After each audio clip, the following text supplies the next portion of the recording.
Vivo Y30, hard reset muna tayo mga katiktik. I-press mo lang yung volume up at saka power switch kapag ito ay naka-power off. Dapat naka-power off na muna mga katiktik bago i-press mo yung volume up at power switch. At kapag lumabas ito mga katiktik, gamit ka ng volume down para mapunta sa recovery mode at maghintay lang ng mag-restart ang ating phone kapag pinundot na ang power switch for recovery mode.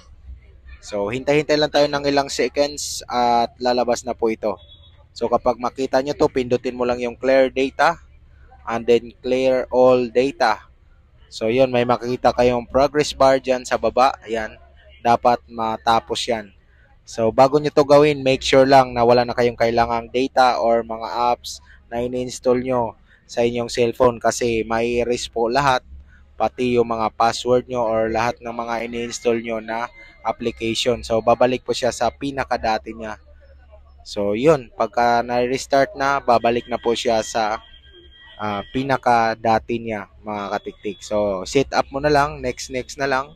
Sundan mo na lang yan, mga katiktik, hanggang makarating ka sa home screen.